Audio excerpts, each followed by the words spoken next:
ఎందుకు బీఆర్ఎస్ అధినేతగా ఆయనకున్న చాలు. ఇప్పుడు జాతిపిత అనే టైటిల్ మళ్ళీ ఇచ్చి అది ఉందా లేదా అది ఎవరికి నచ్చింది వాళ్ళు అనుకోవచ్చు. కానీ కవిత అయితే మటుకు తన లాయల్టీ టువర్డ్స్ ఫాదర్ చెప్పడానికి, రెండోది పార్టీ పెట్టే ప్రసక్తి లేదు అనే దాదాపు ఆమె స్పష్టీకరణ చేసినట్టుగా ఉన్నారు.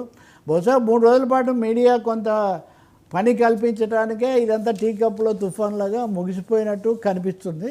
బట్ 11 ఏళ్ల తెలంగాణలో కాంగ్రెస్ బీఆర్ఎస్ మాత్రమే కాకుండా కిషన్ రెడ్డి కూడా జెండా ఎగరేశాడు. ఆయన కూడా తీవ్ర భాషలో అసలు వీళ్ళకి పాలించేది లేదు, మేమే వస్తాం అధికారంలోకి అన్నారు. సో అట్ 11 years ఇప్పుడు చంద్రబాబు పవన్ కళ్యాణ్ శుభాకాంక్షలను కూడా మీరు కిషన్ రెడ్డి గారి దీన్ని కూడా కలిపి చూసుకోవచ్చు. ఒక ఎన్డీఏ కోణంలో వాళ్ళు చూస్తూ ఉంటే బీఆర్ఎస్ అంతర్గత కేటీఆర్ ఏమో అక్కడ డల్లాస్లో ఆయన మాట్లాడుతూ ఉన్నారు. కాబట్టి తెలంగాణ అట్ 11 years అది ఒక ముఖ్య సందర్భం.